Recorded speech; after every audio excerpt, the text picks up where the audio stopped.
তাহলে আমরা কিন্তু এই দুর্নীতিবাজ, সন্ত্রাসী, মার্ডারার এদেরকে আমরা পালিয়ে যাওয়ার যে সুযোগ দেওয়া হয়েছে, আজকে আপনি যে বললেন বিআরটিএ, ভূমি, হসপিটাল, এই জায়গাগুলো তো জনগণ এটা চায় যে আমার এই গাড়িটা সুন্দর মতো বিআরটিএ করবে, ভূমিতে আমার ল্যান্ডটা সুন্দর থাকবে। যেমন আগের যে হাসিনা আমলের যে ভূমি মন্ত্রী ছিল, সে হাজার হাজার কোটি টাকা এখান থেকে লুটপাট করেছে। তারপর হসপিটালের সাইফুজ্জামান চৌধুরী জাভেদ, সে তার বিশাল ইউকেতে নাকি তার 350 বাড়ি আছে। হিসাব আপনি করতে পারেন, আল জাজিরা রিপোর্ট হয়েছে। তার মানে মানুষের আকাঙ্ক্ষাটা কি? মানুষের আকাঙ্ক্ষা প্রফেসর ডক্টর ইউনূসের কাছে যে আপনি আরো শক্ত হন, আরো শক্ত হাতে আপনি এটা মোকাবেলা করেন। আমরা কিন্তু জানি কেউ তাকে সহযোগিতা করছে না। পলিটিক্যাল সরকারগুলোকে আমার অনুরোধ থাকবে অ্যাজ এ ইউনিভার্সিটির প্রফেসর হিসেবে যে অবশ্যই এই সরকারকে ফাংশন করবার জন্য আপনাদের সুযোগ দেওয়া উচিত। উনি তো বলছেন রিফর্ম হয়ে গেলে আমরা নির্বাচনে যাব। এখন আপনি যদি সবসময় একই কথা ঢোল বাজান তা তো হবে না। আপনাকে তো ইন্টারিম গভর্নমেন্টকে সহযোগিতা করতে হবে। ইন্টারিম গভর্নমেন্ট সংস্কার করে নির্বাচনে যাবেন, এটাই তো কমিটমেন্ট। এই কমিটমেন্টটা অলরেডি কয়েকটি সংস্কার হয়ে গেছে।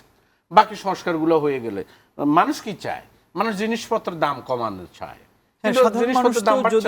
আসলে যদি যেটা মনে হয় যে সাধারণ মানুষ চায় জিনিসপত্রের দাম যদি কম থাকে এবং সরকারি অফিসগুলো থেকে যদি মানুষ সেবা পায়, তাহলেই মানুষ বুঝবে যে না, আমরা হয়তো একটা পরিবর্তনের মধ্যে আছি, একটা সেবা পাচ্ছি।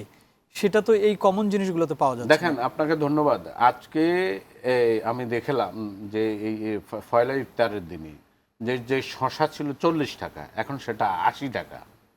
এখন বাণিজ্য উপদেষ্টা উনি তো এই ড্রাইভে মাঠে নামা উচিত। কেন এই সিন্ডিকেট ভাঙতে পারেন?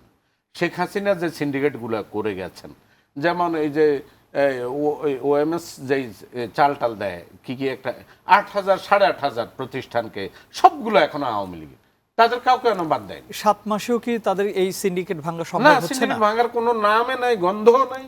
এবং সিন্ডিকেট ভাঙার যে একটা উদ্যোগ, এবং উপদেষ্টারা বলাও ঠিক না, ওনারা অফিসে বসে থাকেন, এসিতে বসে থাকেন, ওনাদের মাঠে নামা। এখন যিনি বাণিজ্য উপদেষ্টা, উনি তো একজন ব্যবসায়ী, উনি তো নিজেও জানেন যে কোথায় কি আছে।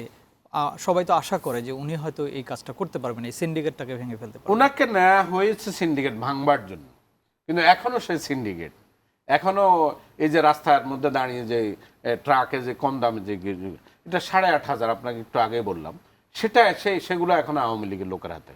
এই এজেন্সিগুলো সব আওয়ামী লীগের লোক, ছাত্রলীগ, যুবলীগ, তারা নিচ্ছে। তো তারা দাম কমাবে কেন? এটা আপনি কারণ বাজার যান, যদিও ওই বাণিজ্য উপদেষ্টা মনে হয় একটু নেমেছে, কিন্তু আরও আগে নামার দরকার ছিল। এই দেশের মানুষ নিত্য প্রয়োজনীয় জিনিসের দাম কম চায় এবং সেবাটা চায় কম মূল্যে সুন্দরভাবে।